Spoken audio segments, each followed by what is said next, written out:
सजाद अनवर साहब के पास चलते हैं, क्योंकि सजाद साहब ये फरमाइएगा कि हुकूमती इक़दामात क्या उस वक्त तक कारगर साबित हो सकते हैं जब तक कि इदारे जिनकी ये जिम्मेदारी है कि उनको इम्प्लीमेंट करें वो इम्प्लीमेंट ना करें और वो जूं का तू सिस्टम चलाने की कोशिश करें। और दूसरा ये बता दीजिएगा कि वही खान साहब वाला सवाल ही है कि क्या कड़वी गोली खाए बगैर हम इस मसले से बाहर निकल सकते हैं? जो खान साहब इस वक्त चूरन बेच रहे हैं, पूरे लोगों को, व्यूवर्स को, दुनिया को ये दिखा रहे हैं कि मेरे पास सोल्यूशन है, वो 4 साल तक उन्होंने क्यों नहीं दिखाया?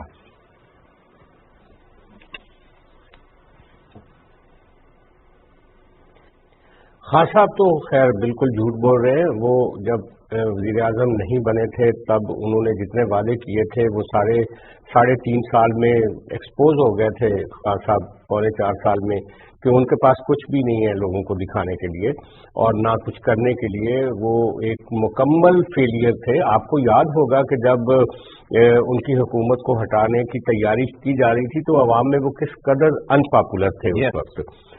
अच्छा, लेकिन मसला ये है कि सियासतदान हमारे मुल्क के अवाम को जो मुआशी हमारे चैलेंजेस हैं उनके बारे में दुरुस्त तौर पर नहीं बता पाते। वो उनकी सियासी मजबूरियां भी होती हैं, उन्होंने वोट भी लेना होता है और बहुत सारी पॉलिटिकल पार्टियां जिनमें इमरान खान साहब लीड पे खड़े हैं झूठ बोलने के लिए कि वो मिस गाइड करते हैं आमतौर पे अपनी ऑडियंस को, अपने लोगों को।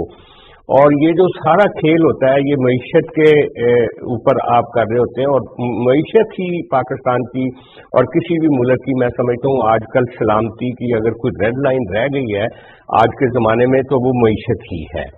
और अनफॉर्चुनेटली जो हमारा ढांचा है, एडमिनिस्ट्रेटिव ढांचा, जो पिछले 60-70 सालों में हमने उसको बनाया है, जो सिविल सर्विसेज हैं, उसके जो अकेडमीज, जो उसके अदारे हैं, वहाँ से निकल के जो लड़के लड़कियाँ आते हैं एडमिनिस्ट्रेशन में, उनका जो लाइफस्टाइल है और जिस तरीके से वो काम करते हैं वो काफ़ी हद तक नॉन फंक्शनल है।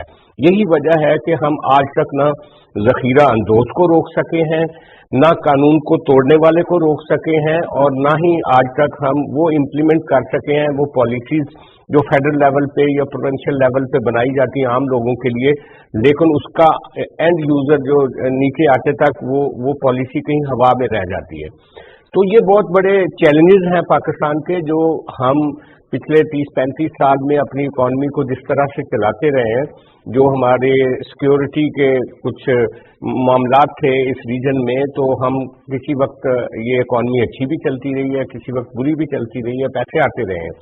वो जो हमने मिक्स बनाया था मिडल ईस्ट का, चाइना का और वेस्टर्न दोस्तों के साथ मिलकर अपनी इकॉनमी को चलाने का एक बोरोइंग इकॉनमी, एक नॉन परफॉर्मिंग इकॉनमी हमने जो बनाई हुई थी, आज वो सोलंकी साहब ने ठीक कहा, वो आईसीयू में है। और हमें जिन रिफॉर्म्स की जरूरत है इस वक्त, उसके लिए एक मैं समझता हूं कि पूरे मुल्क में एक कंसेंसस की जरूरत है। तमाम अदारों को ऑन बोर्ड लेना चाहिए और एक बहुत बड़ी रीस्ट्रक्चरिंग की जरूरत है। अगर वो नहीं होगी तो ये जिस तरह से हमारी आज ज़र मुबादला के ज़खायर नीचे हैं, कल को आप जून में जाके एक नया प्रोग्राम देंगे, तब तक और आपके चैलेंजेस होंगे। ये जो करंट अकाउंट खसारा है, दूसरी चीजें हैं, इनके साथ ही आप फाइट करते रहेंगे और उसका नतीजा क्या निकलेगा? उसका नतीजा ये निकलेगा कि आम आदमी पिस जाएगा, क्योंकि हमारी सोसाइटी में ये बात अब तक खुल के सामने आ गई कि जिसका इन्फ्लुएंस है वो तो फायदा उठा लेता है सिस्टम से, लेकिन वो सारे लोग जो मार्जिनलाइज्ड हैं, जो ऑप्रेस्ड हैं, जिनकी कहीं पे सुनवाई नहीं है, जो आम आदमी है, उसकी आवाज कहीं भी आर्टिकुलेट नहीं होती।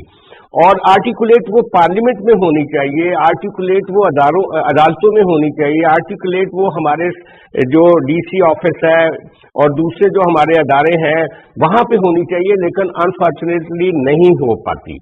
तो जरूरत है एक बड़े पैमाने पे बहुत बड़ी रीस्ट्रक्चरिंग की, जिसके लिए मैं समझता हूं कि इस वक्त तो हम एक इलेक्शन की तरफ जा रहे हैं। आप अदालतों के फैसले देख लें, हुकूमत के पास स्पेस बहुत कम है कि इतने बड़े चैलेंज को वो इस तरह से एड्रेस कर सके इतने थोड़े वक्त में। आप एक नए बजट की तरफ जा रहे हैं जून में, और बजट के बाद जो फ्लड गेट, अभी तो महंगाई की एक बहुत बड़ी एक मैं समझता हूं कि लोगों के ऊपर एक बोझ आया है, लेकिन जो असल फ्लड गेट खुलेगा वो जून के आपका जो बजट आएगा उसके बाद आपको और महंगाई करनी पड़ेगी। तो आम आदमी को ऑफर करने के लिए हुकूमतों के पास क्या है? इमरान खान जितनी गुफ्तगू कर रहे हैं वो झूठ बोल रहे हैं, और मैं समझता हूं कि इस वक्त सोल सर्चिंग की जरूरत है। इस वक्त सारी पॉलिटिकल पार्टियों को मईशत के हवाले से एक मेज पे बैठना चाहिए, और दूसरे स्टेक होल्डर्स को भी। और मैं समझता हूं कि वो जो खर्चे हैं गैर पैदावारी खर्चे आपके मुल्क के, उनको कम करने की जरूरत है। अमीर लोग जो हैं उनके ऊपर आप ₹1 का भी टैक्स लगाते हैं तो वो नीचे, वो टैक्स जो होता है वो नीचे आ जाता है उन लोगों के लिए जो खरीदार होते हैं, जो सारफ होता है। उसको कैसे रोकना है, अपनी एफबीआर को कैसे रिस्ट्रक्चरिंग करनी है। बाजवा साहब ने बड़ी कोशिश की थी, इमरान खान साहब ने बहुत सारे लोगों को चेंज किया था, लेकिन क्या वो एफबीआर अभी तक एक उसी तरह का अदारा है? मैं समझता हूं पिछले जो चंद सालों से 10-20 सालों से जिस तरह से वो चल रहा है उसी तरह हमारे दूसरे अदारे चल रहे हैं। तो चैलेंज बहुत बड़ा है, और ये भी नहीं है कि हमारे पास पोटेंशियल नहीं है इस चैलेंज को डील करने के लिए। पोटेंशियल भी है, इत्तेफाक राय नहीं है, एनवायरनमेंट नहीं है, कंड्यूसिव हालात नहीं है। उनको वो जब तक पैदा नहीं होंगे, मैं नहीं ठीक है, आपका पॉइंट आ गया कि जी एक हैं। यूनिफाइड अप्रोच की जरूरत है, कंड्यूसिव बनाने की जरूरत है। मुझे क्विकली प्रोग्राम के दूसरे मौजू की जानिब जनाब जाना है। दूसरे मौजू में हम बात करेंगे IMF को लिखे गए खत के हवाले से, हम बात करेंगे फाइनेंशियल टाइम्स को दिए गए रज़ाक दाऊद के उस इंटरव्यू के हवाले से कि जब PTI हुकूमत की नई तश्कील हो रही थी तो उस वक्त उन्होंने जो हमारा दोस्त मुल्क है जिसे समंदर से गहरी और हिमालय से ऊंची दोस्ती है उसको नाराज किया। इसी तरीके से मिडिल ईस्ट की शख्सियात के हवाले से मजाक उड़ाना, उनको नाराज किया गया। अमेरिका को पहले आंखें दिखाना और बाद में फिर लॉबियस्ट फर्म्स हायर करना और